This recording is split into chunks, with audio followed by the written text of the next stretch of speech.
If I was president, I'd demand to see all the classified files on the UFOs. Did you do that? First, I had people go look at the records on Area 51 to make sure there was no alien down there.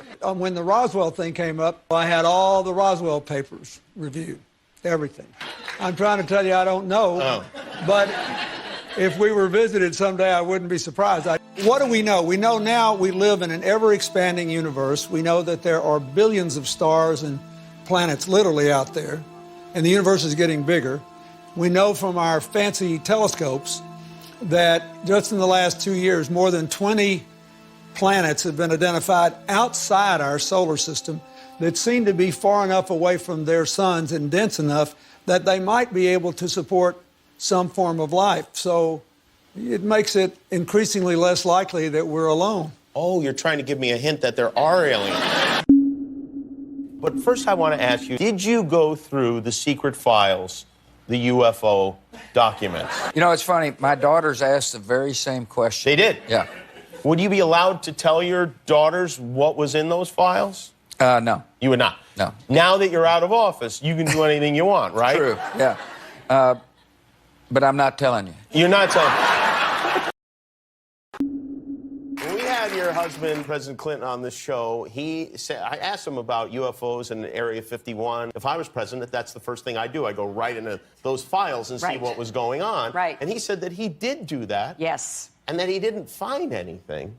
Well, I'm going to do it again. Yeah, why not? But I would like us to go into those files and hopefully make as much of that public as possible. If there's nothing there, let's tell people there's nothing there. What if there is something there? Well, if there is something there, unless it's a threat to national security, I think we ought to share it with the public. Well, I'm more than happy to do that.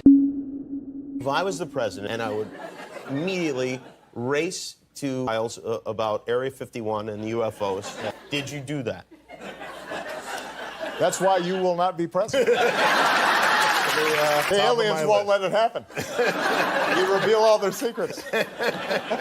They exercise strict control over us. Now, there are a lot of people that are going to examine your facial expressions here. So did you look? Did you see? Did you... I can't reveal anything. Oh, really? President Clinton said he did go right in, and he did check, and there was nothing. Well, that's what we're instructed to say. 前俄罗斯总统、现任俄罗斯总理的梅德韦杰夫。2012年，梅德韦杰夫在接受俄罗斯一家电视台的采访时曾说道：“外星人已经来到地球，他们其中一些人就生活在我们身边。”他还说，好莱坞科幻电影《黑衣人》中描绘的监控地球上外星人的政府机构是有事实依据的。他还说，每任俄罗斯总统都有一个公文包，里面装有核武器的发射代码以及一个最高机密的文件夹。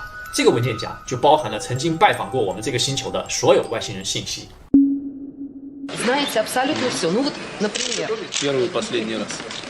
Вместе с передачей чемодана с ядерными кодами президенту страны приносят специальную папку. На ней написано «Совершенно секретно». И она целиком контролем пришельцев на территории нашей страны. Вышло несколько версий. Сколько их среди нас, рассказывать не буду, потому что это может вызвать панику. The Disclosure Project archives includes testimony from extraordinary individuals who were part of this great effort to explore outer space, including astronauts Gordon Cooper and Dr. Edgar Mitchell, the sixth man to walk on the moon. Yes, there have been ET visitation, there have been crashed craft, there have been material and bodies recovered, and there is some group of people somewhere that may or may not be associated with government at this point, but certainly were at one time, that have this knowledge and have been attempting to conceal this knowledge.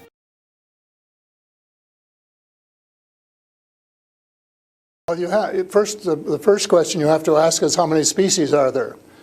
And I used to think there were, between 2 and 12. And Apollo astronaut Edgar Mitchell, who came to Toronto a few years ago and had dinner with us, agreed there was somewhere between 2 and 12. But the latest reports that I've been getting from various sources are that there are about 80 different species. And some of them look just like us. 有一个人就不得不说了，就是一个叫做保罗·赫曼的人。保罗·赫曼是加拿大前国防部长，这个人的背景可不简单。二战时，保罗·赫曼是加拿大皇家空军飞行员，后来长期担任加拿大国会议员和交通部长以及国防部长。可以说，加拿大的最高政府机构都有他的身影。他是加拿大资历最深的领导之一，现年已经96岁了，可以说是老领导中的老领导。自从保罗·赫曼退休以后，他就开始在各大主流媒体爆料外星人的信息。其实，对于这样一位90多岁的老人，曾经位高权重的人，爆料这些信息是非常有说服力的。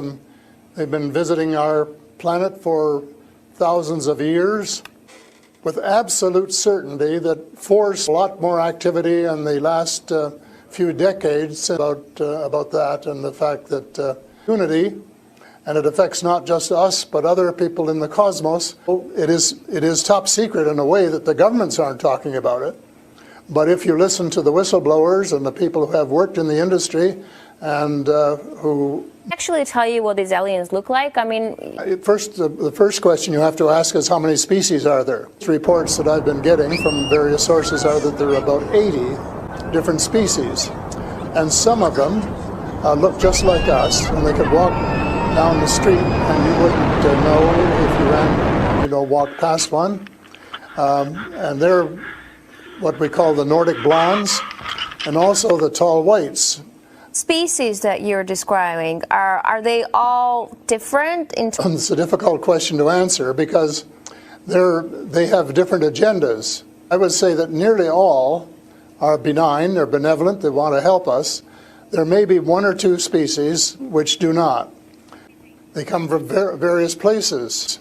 And Reta reticula, in the last few months I have met people who have made me aware of a planet called Andromeda, others on Venus, and some on Mars. They don't interfere in our affairs unless they're invited to. How to run our affairs. They have accepted the fact this is our planet and that we have the right to run it, but they're very, very concerned. They don't think we're good stewards of our planet. They have talked to people through individuals, and they try and pick out individuals who won't be frightened to death of them.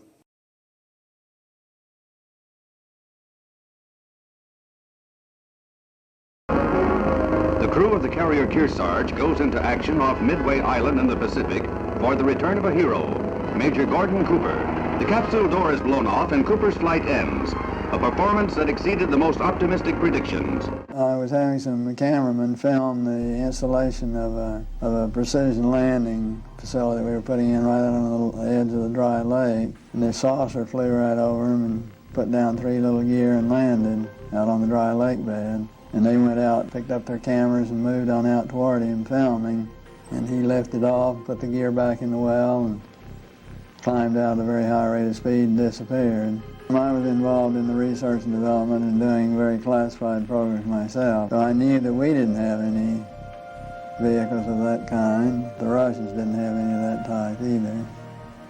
At that point in time, there was no doubt in my mind that this vehicle was made at some other place than here on Earth.